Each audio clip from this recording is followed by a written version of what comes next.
오늘 아침 우리에게 주시는 하나님의 말씀을 보겠습니다. 사사기서 18장 1절부터 10절에 있는 말씀. 사사기 18장 1절부터 10절에 있는 말씀. 살아계신 하나님의 말씀입니다. 이제 우리 함께 주님의 말씀을 받들어 읽읍시다. 그때에 이스라엘의 왕이 없었고 단지파는 그때에 거주할 기업의 땅을 구하는 중이었으니 이는 그들이 이스라엘 지파 중에서 그때까지 기업을 분배받지 못하였습니다. 단 자손이 소라와 에스다올에서부터 그들의 가족 가운데 용맹스런 5사람을 보내어 땅을 정탐하고 살피게 하며 그들에게 이르되 너희는 가서 땅을 살펴보라 하며 그들이 에브라임 산지에 가서 미가의 집에 이르러 거기서 유숙하니라. 그들이 미가의 집에 있을 때에 그 레위 청년의 음성을 알아듣고 그리로 돌아가서 그에게 이르되 누가 너를 이리로 인도하였으며 내가 여기서 무엇을 하며 여기서 무엇을 얻었느냐 하니 그가 그들에게 이르되 미가가 이러이러하게 나를 대접하고 나를 고용하여 나를 자기의 제사장으로 삼았느니라 하니라. 그들이 그에게 이르되 청하건대 우리를 위하여 하나님께 물어보아서 우리가 가는 길이 형통할는지 우리에게 알게 하라 하니 그 제사장이 그들에게 이르되 평안히 가라 너희가 가는 길은 여호와 앞에 있느니라 하니라.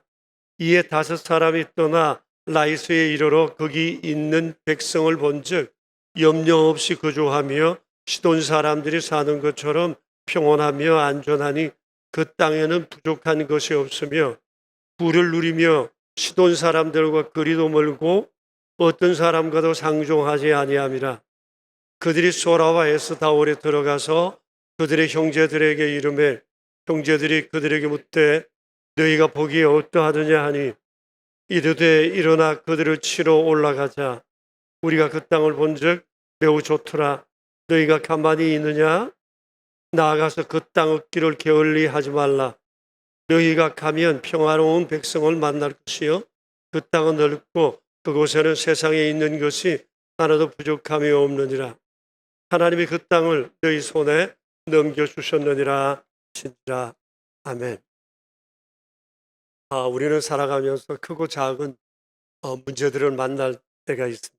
어떤 것은 우리를 성숙하게 하고 복된 결과를 안겨주지만 어떤 것은 실패의 선잔과 함께 우리의 삶의 치명상을 주기도 합니다. 오늘은 이 중에서 후자를 중심해서 말씀을 드리려 합니다. 물론 성공하고 또 여러 가지 복받은 일에 관한 얘기를 나누는 것 그 자체가 우리를 유쾌하고 행복하게 하기도 하지만 때로는 인생의 쓴잔을 마신 것에 대한 얘기도 우리 삶엔 자양분이 되기 때문입니다. 특별히 오늘 18장이 그렇습니다.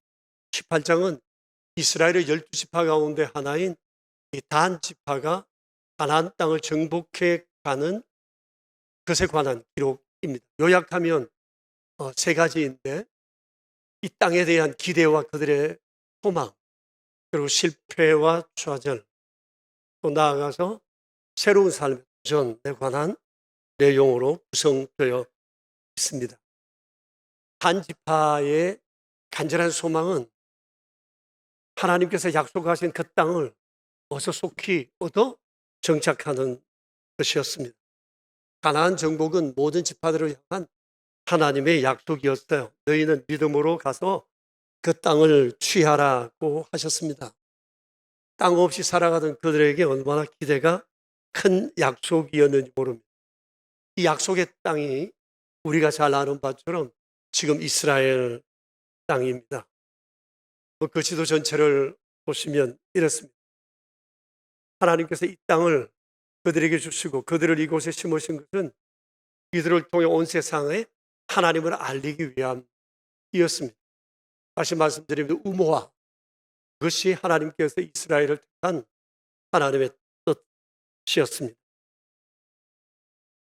그런데 이것은 출애굽 이후 1400년이 지나 예수님이 세상에 오시면서 비로소 성취되었습니다. 하나님께서는 이곳에 이스라엘 백성들을 보내시어 그들에게 12지파로 나누시고 땅을 이렇게 12로 나누어 주셨는데 그 땅이 이렇게 표시가 되어 있습니다. 맨 아래쪽에 보면 단 지파라고 했는데 하나님께서 12지파 나누시면서 단 지파를 그곳에 땅을 차지하도록 이렇게 작정해 놓으셨어요. 우여곡절을 겪으면서 그들은 가나안 땅에 들어갔고 또 사사기가 기록될 즈음엔 대부분 그곳은 정복되었고 지파들은 정착하게 되었습니다. 그런데 그 중에 한 지파, 오늘 성경에 기록된 것처럼 이 한 지파, 단 지파만 아직까지 제대로 자리를 잡지 못한 채 방황하고 있었던 것 같습니다. 그네는 많이 초조했을 것입니다. 우리 형제들 지파가 다 자리를 잡았는데 나만 잡지 못했다라고 할 때 마음의 부담도 얼마나 컸을까 생각이 듭니다. 좀 전에 여러분 보신 것처럼 단 지파가 분배받은 땅은 참 좋은 땅이었어요.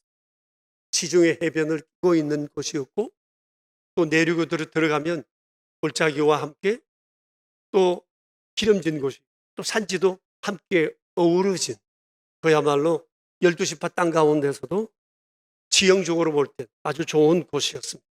그래서 하루빨리 이곳을 정복하고 싶었을 거예요. 근데 현실은 만만치 않았습니다.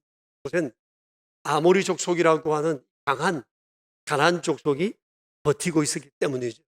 그들이 골짜기의 틀을 잡고 있었던 당시 가나안 족속들은 대부분 철병거라고 하는 전차를 다 가지고 있었습니다.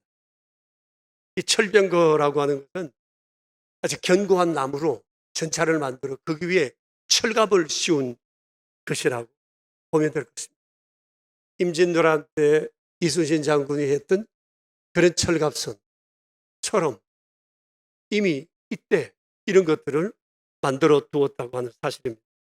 그러니까 당시 이 철병거는 아주 최강의 무기였다고 말할 수가 있습니다. 사장에 볼 것 같으면 당시 가나안 왕 야빈은 이런 철병거 900성을 가지고 있었다고 했습니다. 이것은 대부분 가나안 족속들의 아마 형편이지 않았을까 생각이 되었습니다. 이에 비해서 이스라엘 백성들은 재래식 무기조차 변변치 못했습니다. 그러니 외적으로 봤을 때 이 전쟁은 참패할 수밖에 없는 그런 상황이었을 겁니다. 그럼에도 불구하고 단지파는 여호와의 이름으로 전쟁을 감행했고 정복을 위해 나아갔습니다. 이 내용이 1장 34절 35절에 기록되어 있습니다. 그런데 그 결과는 참패였습니다. 아모리 족속은 단 조선을 산중 아주 꼭대기로 벼랑진 곳으로 산지로 몰아붙이고 다시는 골짜기 아래로 내려오지 못하도록 단단히 조치를 취했습니다. 이 전쟁에서 많은 사상자도 발생되었으리라고 생각이 되어집니다. 이 전쟁의 참패로 인한 당시 단지파의 이 참담함은 이루 말할 수 없고 좌절감은 이만저만이 아니었을 것 같습니다. 메마른 산지로 쫓겨간 그들은 당장에 생계가 걱정이었습니다. 이니부터 해결해야 할 상황이었습니다. 산지니까 먹을 것이 없었던 것은 당연하고 당시 그들의 인구가 어느 정도였는가 하니 민수기서를 볼 것 같으면 단지파의 20살 이상 된 남자들 수만 64,400명이었습니다. 여기 곱하기 얼마를 해야 할까? 그러니 단지파의 숫자가 어느 정도일지 우리는 대충 짐작하고 있을 것입니다. 산으로 쫓겨간 이 어마어마한 숫자가 그곳에서 생계를 꾸린다고 하는 것은 정말 어려운 일이 아닐 수가 없습니다. 백성들의 불안은 정복해서고 이러다가 얼마 있지 않아 우리 종족이 이대로 멸망해 버릴 수도 있을 것이다. 그런 생각을 하면서 이들은 두려움에 떨었을 것입니다. 그리고 더 이상 이곳에서는 성산이 없다 하는 생각에 이곳을 떠나기로 결심을 했습니다. 그리고 새로운 삶에 도전을 하게 됐는데 그것이 오늘 18장의 내용입니다. 우선 용맹선은 5명을 선발해서 거주할 곳을 새로 찾기 위해 정탐조를 만들어 보냈습니다. 그리고 이들이 가서 발견한 땅이 있었는데 그곳이 바로 라이스라고 하는 거예요. 지도를 보면 이렇습니다. 본래 하나님께서 주셨던 땅은 그 아래쪽 단 지역이었지만 그들은 저 북쪽 맨 끄트머리 그곳에 올라가서 그 전체를 라이스라고 했는데 이 지역 전체를 점령을 하게 됐던 거죠. 이곳을 발견하고 돌아온 그들이 자기 동족들에게 보고한 내용이 7절부터 10절에 나옵니다. 7절을 여러분 보실까요? 이런 내용을 얘기합니다. 이 5사람이 떠나 라이스에 이르러 거기 있는 백성을 본즉 염려 없이 거주하며 시돈 사람들이 사는 것처럼 평온하며 안전하니 그 땅에는 부족한 것이 없으며 부를 누리며 시돈 사람들과 거리도 멀고 또 어떤 사람과도 상종하지 아니하였다. 그리고 10절을 보십시오. 땅은 넓고 세상에 부족한 것이 하나도 없는 곳이라고 말씀을 하고 있습니다. 여러분 대충 어떤 곳인지 짐작이 되시나요? 삶의 모든 필요를 다 갖춘 곳이 탐나는 땅이죠. 예전에 제가 성지순례를 가면서 이 지역을 가봤어요. 단 지역 바로 위에 올라가면 헐몬산이 있습니다. 이스라엘의 젖줄이라고 말할 수도 있죠. 단 지역은 물이 풍부해요. 토질도 좋아요. 한눈에 봐도 정말 이스라엘에 이런 곳이 있나 싶을 정도로 참 아름답다. 풍광이 좋다. 넉넉하다. 그런 느낌을 하게 되었습니다. 정탐꾼들로부터 이런 내용을 보고받았던 단지파 사람들의 가슴이 뛰어설 것입니다. 그들은 지체하지 않았고 전쟁에 나설 군사 600명을 꾸려 그곳으로 먼저 보냈습니다. 그런데 이 군인들이 가는 중에 못된 짓을 서슴지 않았어요. 미가라는 사람 집에 들어가서 그 집을 약탈을 했어요. 그리고 그 집에 신상들, 우상들 이런 것들을 전부 다 약탈을 했어요. 그리고 그 동네 사람들이 항의를 하자 급박을 했어요. 폭도가 다름없었습니다. 그리고 라이스에 이르러서 편하게 아무런 걱정 없이 살아가고 있던 사람들을 칼로 쳐 죽였고 성읍을 불살라 자기들 나름대로 새로운 성읍을 만들어 가기 시작했습니다. 그리고 모든 단지파 사람들이 이곳에 와서 정착을 하게 되었는데 다른 지파들에 비해서 다소 늦게 자리를 잡았지만 지리적 환경은 가장 좋은 곳에 자리 잡게 되었던 겁니다. 라이스에서 단지파들은 아마 평화를 누리고 부족함 없이 살았을 거예요. 물질적으로도 아주 넉넉했을 것입니다. 하나님께서 우리가 좀 늦었지만 이렇게 큰 복을 주셨구나 그런 생각을 하고 아마 기뻐하며 살았을 거라고 생각합니다. 그런데 우리가 기억해야 할 것, 단지파의 라이스 정복은 성공으로 포장된 실패였다고 하는 것입니다. 이유가 있습니다. 왜냐하면 이곳이 하나님께서 약속하신 기업이 아니었기 때문에 이 땅은 시돈 이방 땅, 시돈 땅에 속한 곳이었어요. 하나님이 주신 기업은 마음대로 바꾸거나 무르거나 옮길 수 없어요. 율법에 그것을 명시하셨어요. 이것은 하나님을 저버리는 행위였기 때문입니다. 12지파 가운데 이렇게 기업을 옮긴 지파는 꼭 단지파 하나뿐이었습니다. 뿐만 아니라 단지파는 30절 말씀에 볼 것 같으면 자기들을 위하여 그곳에 신상을 세웠습니다. 미가의 집에서 가져갔던 모든 우상들로 예배의 단을 만들기 시작했습니다. 그리고 훗날 솔로몬 사후 때 이스라엘이 둘로 나누어졌는데 북이스라엘의 왕이었던 여로보암이 북이스라엘의 중심지를 단으로 잡았습니다. 그리고 단을 통해서 우상 숭배의 중심으로 삼고 그곳에 금송아지를 숭배하도록 금송아지의 단을 만들어 두었다고 했습니다. 이것을 볼 때 단 지파는 그곳에 들어가면서 하나님을 저버리고 우상을 숭배하며 지내왔다는 것. 사람들에게 할 말이 있겠죠. 우상을 숭배했는데 잘 되더라. 잘 됐더라. 하나님이 좋은 것도 주셨더라. 풍족함이 너무나 풍족함이 부족함이 없다. 그러면서 그들은 그곳에서 마음껏 우상을 숭배하며 살았을 것입니다. 그것이 북이스라엘 왕국이 거기서 자리를 잡았을 때까지 막 계속 되었을 것입니다. 이렇게 우상 숭배는 점점 심화되었고 북이스라엘은 남유다보다도 훨씬 더 빨리 멸망되고 말았던 거예요.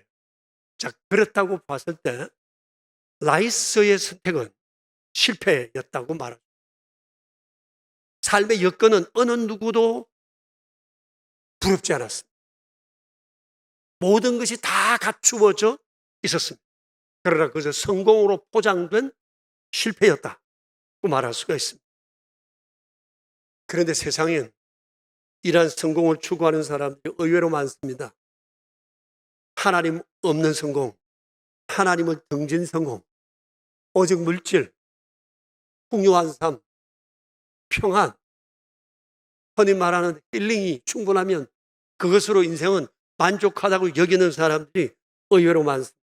그러나 여러분, 하나님 백성들의 삶의 목표는 성공이 아니라 하나님 뜻대로 사는 거예요. 비록 좀 부족해도 모자라도 힘들고 어려움이 있어도 내가 살아가는 삶의 현장에서 하나님의 뜻을 쫓아 살아가는 것, 이게 중요하다는 거예요. 하나님의 백성들의 삶의 목표는 성공이 아니라 하나님의 뜻을 구하고 하나님의 뜻을 세상에 드러내는 것입니다. 단 지파가 이걸 왜 몰랐겠어요? 지금까지 그렇게 훈련 받아왔잖아요. 그런데 왜 그들이 이런 실패를 스스로 선택할 수밖에 없을까요? 이들이 왜 이런 실패를 선택했던 걸까요? 아마 짐작하기로는 전쟁에 참패한 이후에 좌절이 너무 컸기 때문이 아닐까 생각합니다. 아무리 족속의 위세에 눌려 전쟁도 제대로 해보지 못한 채 산지로 쫓겨 몰리면서 생계마저도 걱정해야 하는 엄청난 어려움 속에 그들 마음속에 좌절감이 잔뜩 겁을 먹었던 것. 당장에 살아야 하니까.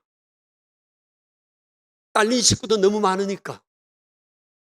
백성들의 불평은 끊임없이 계속되고 있으니까. 어떻게든지 간에 이 위기를 벗어나야 되니까. 이런 생각에 그들은 하나님 주신 기업임에도 불구하고 그것을 내버린 채 북쪽으로 올라가 이방 땅에 자리를 잡았던 거예요. 하나님이 주신 꿈을 한순간에 내버리고 그들은 자기 생각대로 그곳을 땅에 갔던 거예요. 단 지파가 전쟁에 실패하고 그 땅을 버리고 떠나는 것을 이 아모리 족속이 보면서 얼마나 우쭐댔을까요? 이것을 바라보는 다른 지파들은 얼마나 속이 상했을까요? 그리고 그 땅을 아모리 족속이 완전히 점령해 버렸습니다. 근데 단 지파가 포기했던 기업을 훗날 단 지파 옆에 자리 잡고 있던 에브라임 지파가 되찾아. 그것이 1장 35절 36절에 나오는데요. 여러분 어떻게 생각하세요? 에브라임 지파는 했는데 왜 단 지파는 했던 거예요? 에브라임 지파는 정복했는데 왜 단 지파는 못했던 걸까요?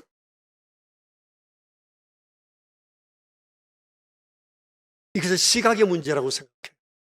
가나안 정복을 어떤 시각으로 바라보느냐에 따른 결과라고 말할 수가 있습니다. 제가 짐작하기로는 단 지파의 가나안 접근 방식은 우리가 할 수 있느냐 없느냐라고 하는 것이었다면 에브라임 지파의 가나안 정복의 접근 방식은 우리가 할 수 있느냐 없느냐가 아니라 그것을 넘어 하나님께서 무엇을 원하시는가, 하나님의 뜻이 무엇인가라고 하는 것이었다고 것입니다. 그래서 단 지파는 우리가 할 수 없으니까 환경이 너무 어려우니까, 우리의 상대는 도저히 맞설 수 없는 사람들이니까 우리는 포기할 수밖에 없다는 합당한 변명을 하고 그곳을 떠났. 에브라임, 하나님의 뜻을 알았기에 거룩한 부담을 가지고 있었고, 어떻게든지 간에 하나님의 뜻을 성취해야 되겠다고 생각을 했고, 그들은 힘을 키우며 애를 기다리다가 그것을 다시 되찾았다. 1장 35절에 이에 대해서 이렇게 기록이 되어 있습니다. 요셉의 가문이 에브라임, 요셉의 두 아들이 있잖아요. 므낫세와 에브라임. 바로 그것을 말합니다. 요셉의 가문이 힘이 강해요. 그러니까 단지파가 가고 아모리 족속이 차지했던 그 땅을 어떻게든지 간에 이겨야 되니까 힘을 키웠던 것 같아요. 그러다가 마침내 아모리 족속이 노역이 하게, 다시 말하면 종으로 삼았다는. 그러니까 아모리 족속을 모두 다 바위 위 산지로 완전히 몰아버렸어요. 전에 단지파가 쫓겨갔던 그것보다도 더 위쪽으로 아모리 족속을 몰아붙였다. 완전히 정복하게 되었다 말할 수가 있습니다. 여러분, 그렇다고 볼 때 이 단지파 너무 쉽게 좌절했고 너무 빨리 포기했던 것이 아닌가 생각합니다. 왜냐하면 딱 한 번 전쟁했잖아요. 흔히 우리가 말하는 것처럼 3, 3번도 아니에요. 딱 한 번 전쟁하고 꿈을 줬어요. 너무 성급했던 거 아닙니까? 하나님의 명령인데 이곳을 정복하라, 믿음으로 하라는 못했어요. 딱 한 번 실패했다고 꿈을 접다니. 여러분, 실패는 누구나 다 할 수 있습니다. 세상의 모든 발명품들은 실패의 결과물이라고 말할 수 있을 거예요. 세상의 모든 발명가들이 단지파처럼 한 번 실패했다고 자기들이 연구하던 것을 그냥 다 내려놓았다면 우리는 오늘날 이 번영을 누릴 수 없었을 거예요. 세상에 어렵지 않은 일이 어디 있습니까? 한 번도 넘어져 보지 않고 그런 말을 시작한 사람이 없이, 실패 없이 오늘의 이런 사람도 거의 없다 해도 과언이 아닐 것입니다. 단지파는 단 한 번의 실패 다 떨어지고 말았어요. 지난 연말에 노회 어느 목사님께서 카드를 하나 보내주셨어요. 그 목사님으로부터 제가 연말에 카드를 받은 3번 정도 되는 것 같아요. 대면하여 만나본 적은 없습니다. 동탄에 계시는 목사님, 특히 아직 만나보지를 못하고 우리는 전화로나 이렇게 서로 교제를 하고 있는 중에 있습니다. 개척교회를 하시는 목사님이신데 아마 우리 교회를 통해서 전에 어떤 도움을 받으셨는데 그 고마움을 잊지 못해 늘 카드를 보내주고 해요. 이분이 글을 쓰는데 얼마나 글을 정성스럽게 예쁘게 쓰는지, 아마 제 글 한자에 그분 글 4자가 들어갈 정도로 예쁘게 써요.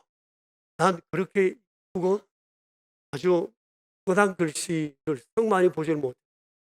난 글씨 이쁜 사람만 보면 사람도 이쁘게 보이는 거죠. 근데 저는 글씨가 좀 그러질 못해서 우리 교우들이 아주 저를 그저 생각하고 생각해줘서 하는 말이, 저의 글씨는 개성이 있다. 제가 이제 몸이 아프고 난 다음에 서서 글을 잘 못 쓰다가 이제 최근에는 서서 글을 쓰기 시작을 하는데, 주로 누워서 책을 읽거나 듣거나 누워서 글을 쓰거나 하는데, 누워서 글 써보셨어요? 참 쓰기가 어려워요. 볼펜에 이거는 계속 뒤로 넘어가니까 글이 써지지 않고 이렇게 해서 이제 글을 한자 한자 써가는데, 어느 날 제 손녀 5살짜리가 저희 집에 왔다가 침대에 같이 누워있다가 제 글 쓰는 걸 보고 이렇게 묻습니다. 할아버지, 대한민국 글씨예요?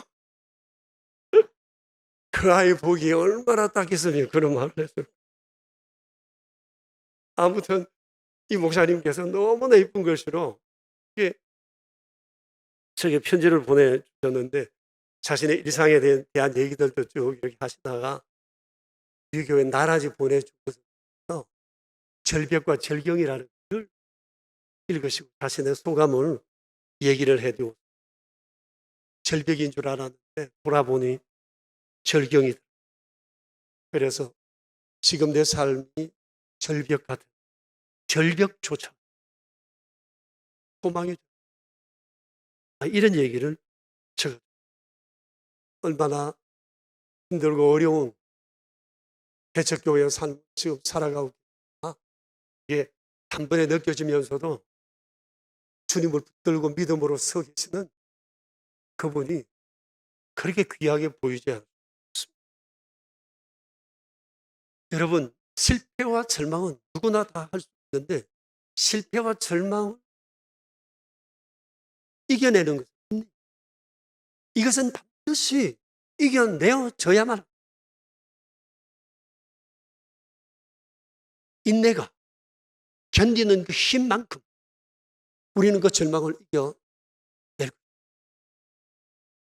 그런데 실패와 절망을 이기는 진짜 힘이 있습니다. 그것은 바로 하나님의 말씀. 에브라임 지파가 그 좋은 예라고 생각이 되어져요. 단 지파가 하나님의 약속임에도 불구하고 실패를 경험하고 좌절을 겪고 약속의 땅을 포기했지만 그런 중에도 에브라임 지파는 하나님의 그 약속의 말씀을 마음에 붙들었던 거예요. 하나님께서 이 땅을 우리에게 주신 것이다. 언젠가는 이 땅을 되찾아야 한다. 우리라도 되찾아야 한다. 이 하나님의 약속의 말씀을 붙들고 그들은 힘을 키웠던 거예요.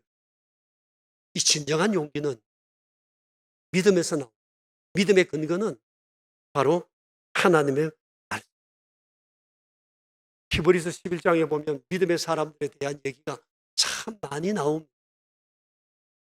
믿음은 보지 못하고 바라는 것들의 실상이라. 믿음은 하나님이 계신 것을 믿고 또 하나님을 찾는 자들에게 좋은 것을 주시는 줄로 믿고 살아갈 때 하나님께서 주시는 상을 받게 되는 사람들이라. 그러면서 노아의 이야기, 모세 이야기 쭉 얘기합니다. 믿음으로 노아는, 믿음으로 모세는, 믿음으로 아브라함 얘기를 합니다. 믿음의 사람을 소개할 때마다 늘 빠지지 않은 관용구가 있습니다. 믿음으로는. 노아가 모세가 아브라함이 자기의 힘이 아니라 함께 하시는 그 하나님을 믿음으로 그 모든 것들을 이겨냈다고 얘기합니다. 다는 지금까지 믿음으로 살아왔다가 뚝 떨어져 버렸어요. 그런데 에브라임은 믿음으로 살아와 계속 믿음으로 살아갈 용기를 가지고 인내하며 주를 바라보며 나아갔던 것이죠. 그렇다면 에브라임이 했다면 단도 할 수 있었던 것 아닐까요? 다만 하나 믿음을 가진다면. 그런데 단은 너무 쉽게 포기했고 좌절했던 것입니다. 그리고는 자기들 소견에 좋은 대로 행하여 라이스라고 하는 곳으로 올라가 그곳을 정복하고 떵떵거리며 살았던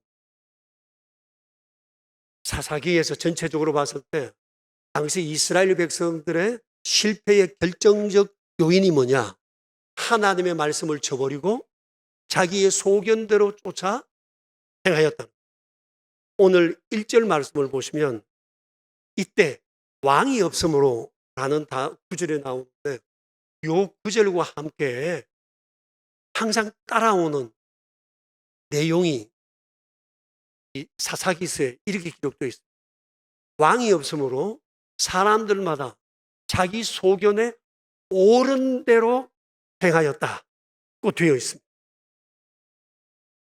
보십시오. 사람이 하나님을 놓치면 하나님 붙드는 것을 포기하는 순간 그들이 붙드는 것은 자기 소견입니다. 내 생각입니다.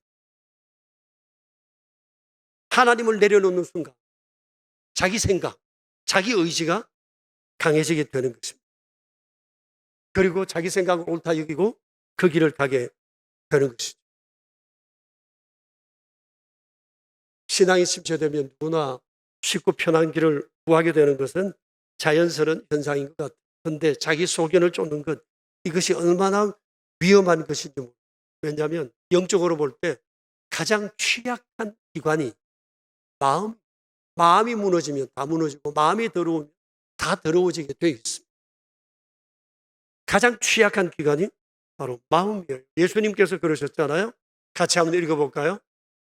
입에서 나오는 것들은 마음에서 나오나니 이것이야말로 사람을 더럽게 하느니라. 마음에서 나오는 것은 악한 생각과 살인과 간음과 음란과 도둑질과 거짓 증언과 비방이니 이런 것들이 사람을 더럽게 하는 것이요 씻지 않는 손으로 먹는 것은 사람을 더럽게 하지 못하니라 말씀하셨습니다. 보세요. 사람을 더럽게 하는 모든 죄는 마음에서부터 비롯된다고 말씀합니다. 아담과 하와 이후 인간의 마음과 이성은 철저하게 병들어 타락했어요. 아무리 고상한 말을 하고 이론적으로 좋은 얘기를 얼마나 해도 인간이 말하는 그 모든 이성은, 지성은 이미 병든 이성이라는 사실을 우리가 잊지 말아야 할 것입니다. 그런데 내 병든 이성, 이 병든 마음을 쫓아 행한다? 결과는 뻔하지 않겠어요? 우선은 뭐 반듯해 보이지만 그 결과가 뭐겠어요?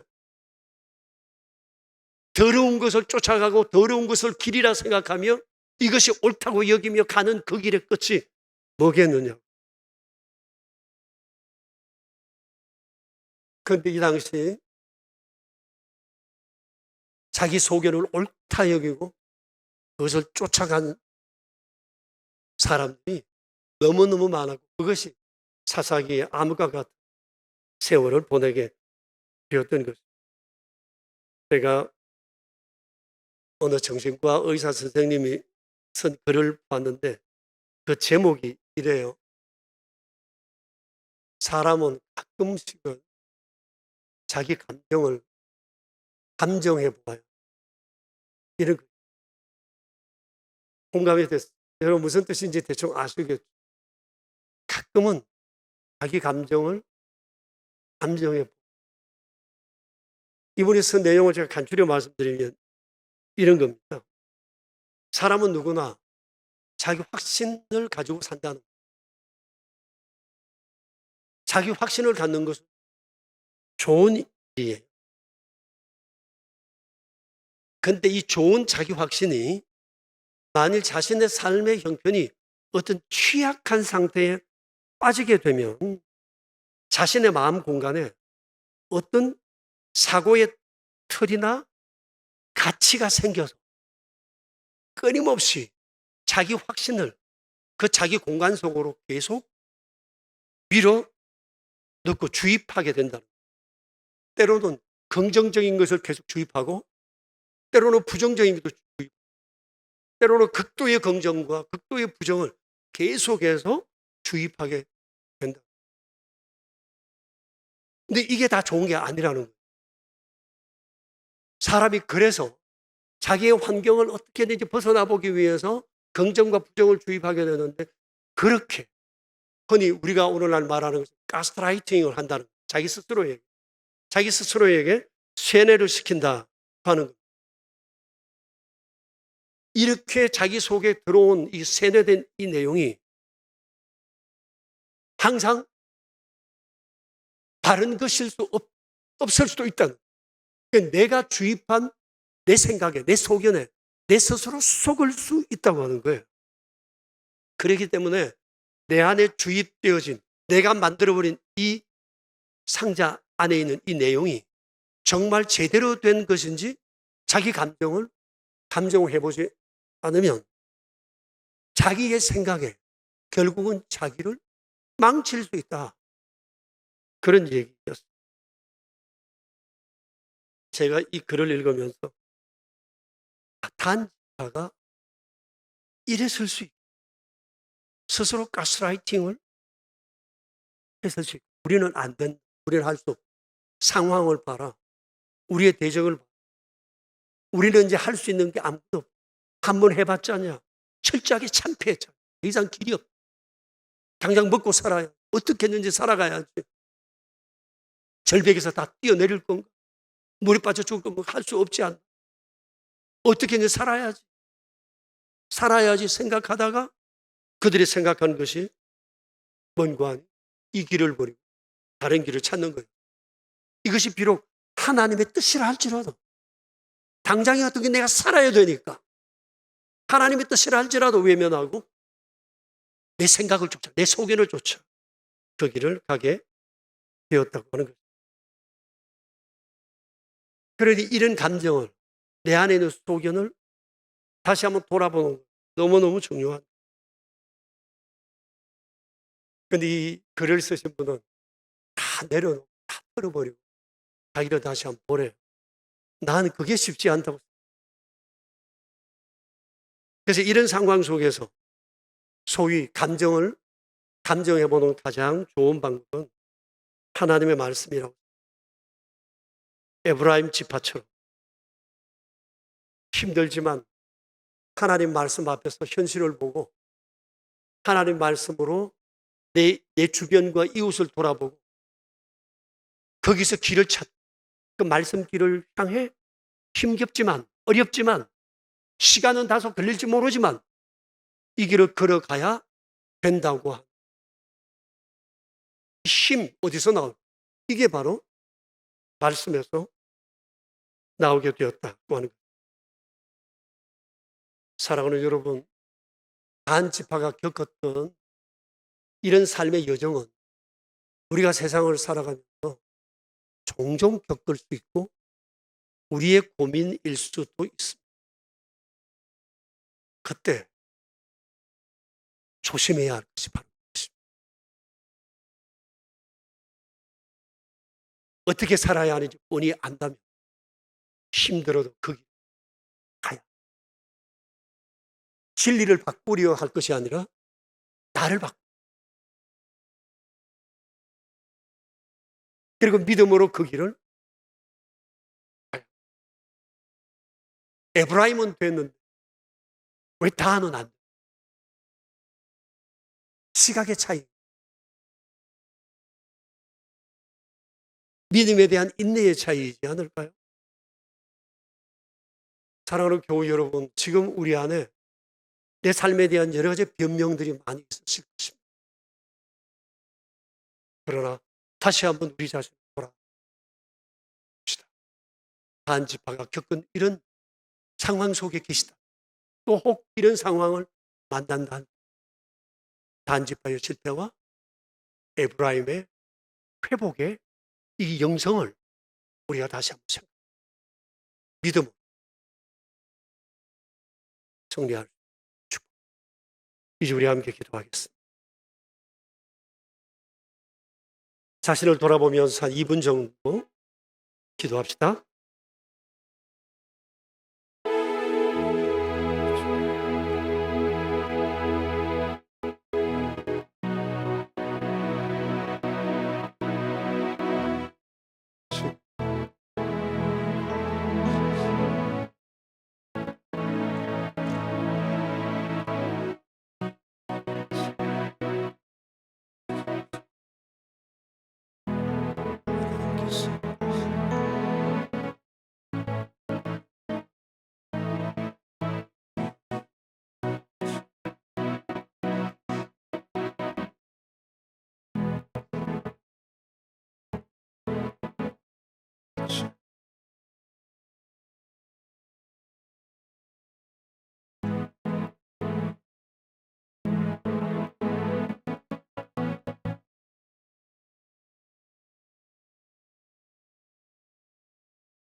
하나님, 우리 아버지, 우리의 모든 형편과 처지를 아신 자비로우신 주님, 한 지파의 처한 현실과 그들이 겪어 살아간 삶의 여정을 바라보며 오늘 우리의 현실 생각하는 시간 되게 하소서. 하나님의 뜻을 알면서 그 꿈을 쫓아 그 오랜 길을 걸어와서 살기 어렵다는 그 한 가지 이유 때문에 꿈을 포기한 채 자기 소견을 따라 살아 역사의 큰 오점과 아픔을 남겼던 반집 모습을 보며 다시 한번 모든 상황 속에서 우리가 어떻게 살아야 할 것인가를 고민할 수 있게 해주셔서 에브라임은 됐는데 왜 다는 되지 않았을까? 에브라임이 했다면 단도 할 수 있지 않았을까? 자비로우시나 힘들고 어려운 현실 살아가는 그때만 믿음으로 살아 믿음의 사람 삶 자체를 따라가는 저희 될 수 주님 은혜 내려 주시옵소서. 우리의 구세주 예수 그리스도 이름으로 기도합니다. 아멘.